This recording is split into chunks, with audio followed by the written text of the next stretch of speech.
Hello. Welcome to Bible Bedtime. I am Dana and I am your host. If this is your first time listening to Bible Bedtime, welcome. I'm so glad that you're here.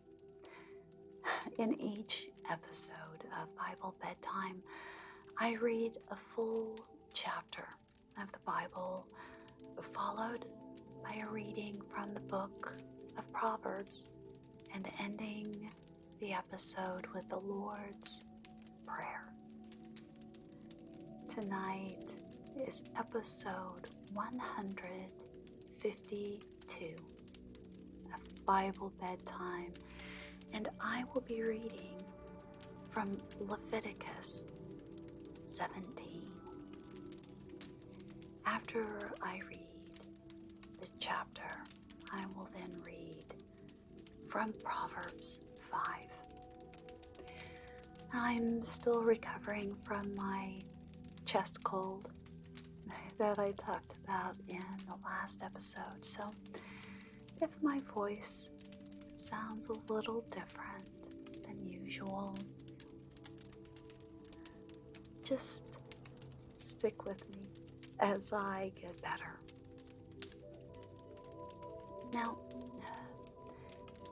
it's my intention through this podcast to bless you through the reading of God's Word.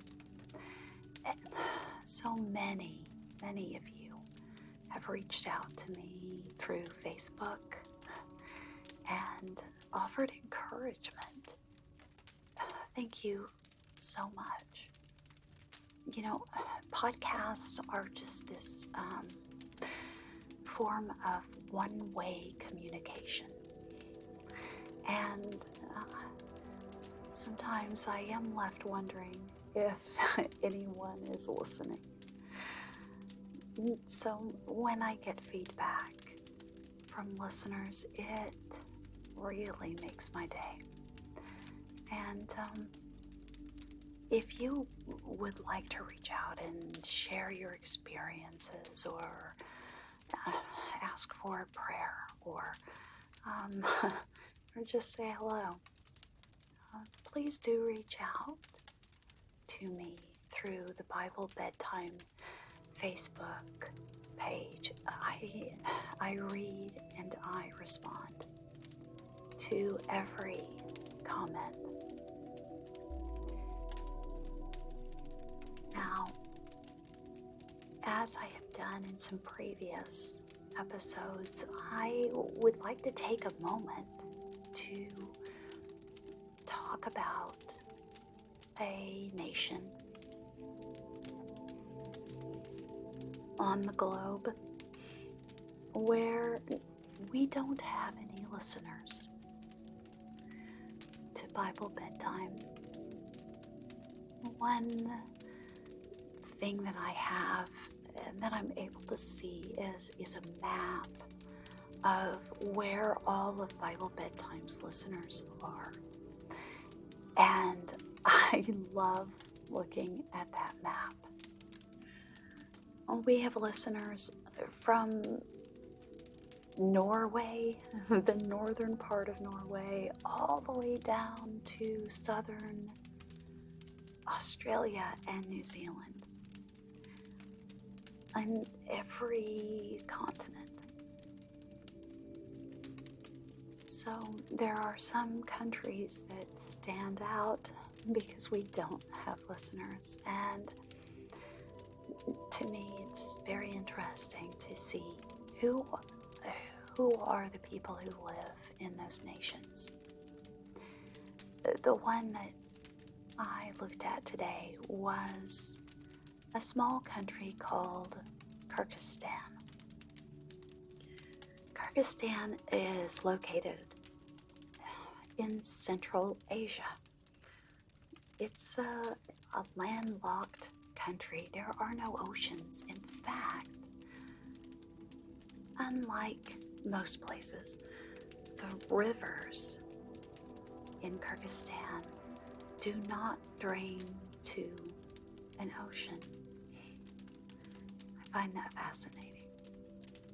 Now, Kyrgyzstan was part of the USSR until 1991, when it became its own nation.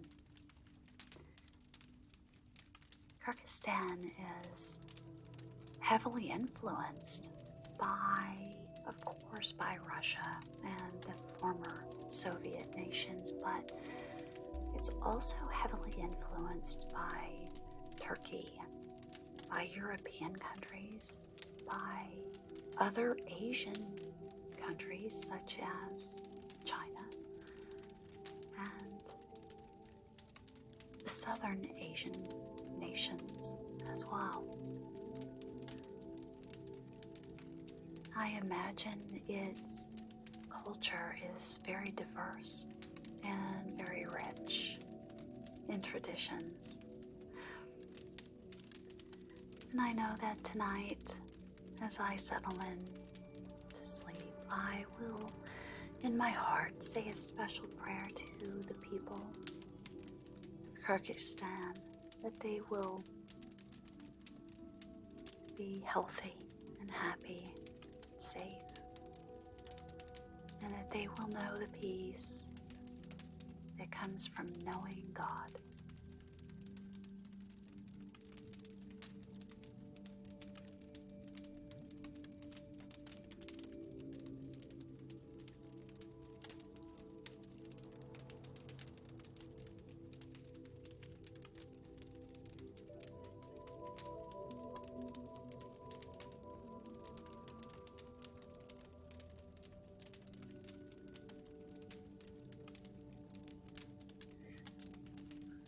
Each evening that I read at Bible Bedtime, I am reading from my own personal Bible, which is a new international version.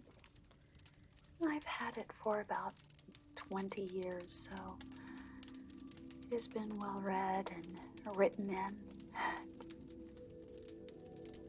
touched.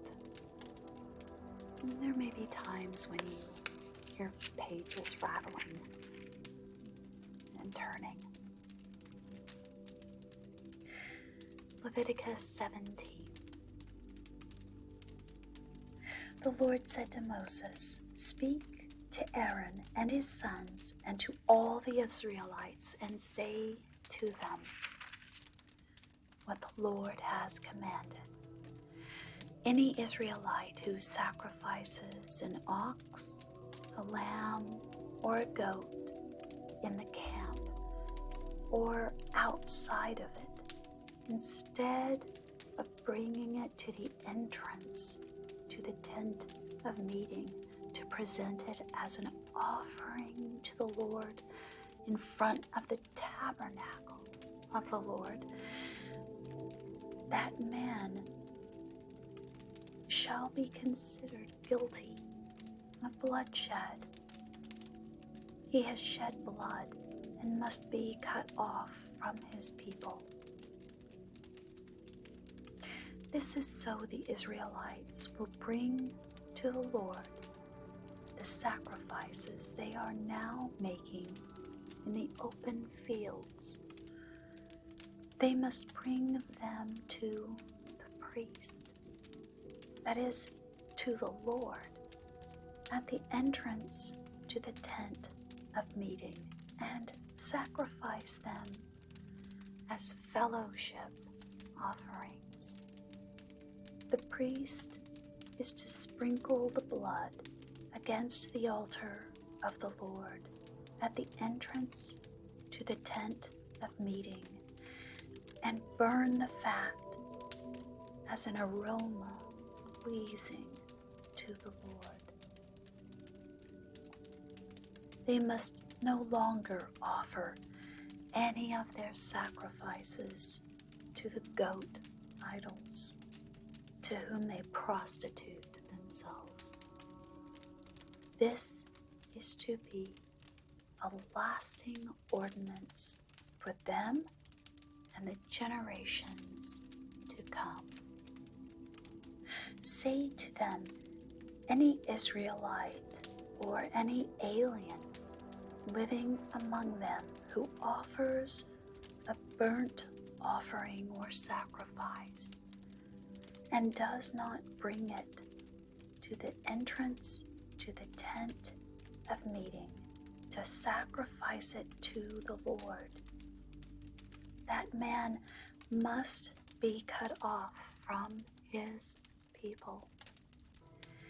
Any Israelite or any alien living among them who eats any blood, I will set my face against that person who eats blood and will cut him off from his people. For the life of a creature is in the blood, and I have given it to you to make atonement for yourselves on the altar. It is the blood that makes atonement for one's life. Therefore, I say to the Israelites, none of you may eat blood, nor may an alien living among you eat blood. Any Israelite or any alien living among you who hunts any animal or bird that may be eaten must drain out the blood and cover it with earth, because the life of every creature is its blood. That is why I have said to the Israelites, you must not eat the blood of any creature, because the life of every creature is its blood. Anyone who eats it must be cut off. Anyone, whether native born or alien, who eats anything found dead or torn by wild animals must wash his clothes and bathe with water, and he will be ceremonially unclean till evening. Then he will be clean. But if he does not wash his clothes and bathe himself, he will be held responsible.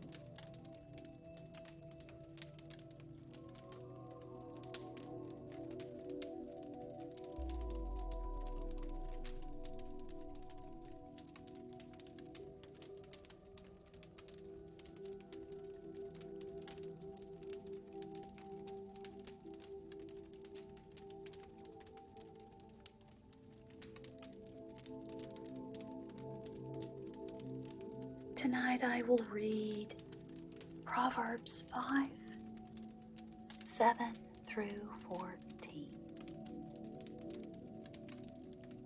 Now then, my sons, listen to me. Do not turn aside from what I say. Keep to a path far from her. Do not go near the door of her house, lest you give your strength to others and your years to one who is cruel, lest strangers feast on your wealth and your toil enrich another man's house. At the end of your life you will groan when your flesh and body are spent. You will say, how I hated discipline, how my heart spurned correction. I would not obey my teachers or listen to my instructors.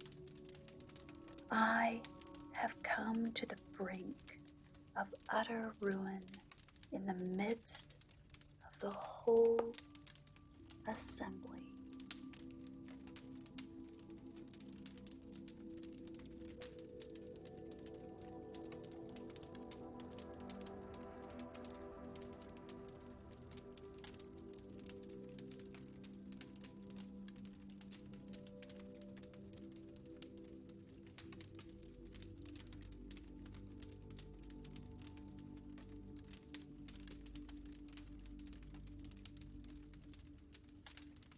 And to close our reading for tonight is the reading of the Lord's Prayer, which is found in the book of Matthew in the New Testament. And it is verses 9 through 13.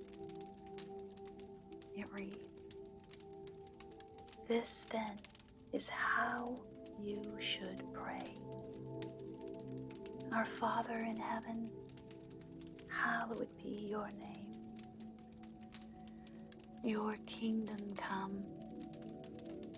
Your will be done on earth as it is in heaven. Give us today our daily bread.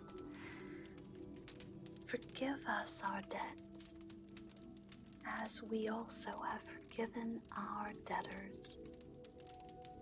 And lead us not into temptation, but deliver us from the evil one. For thine is the kingdom, the power, and the glory, forever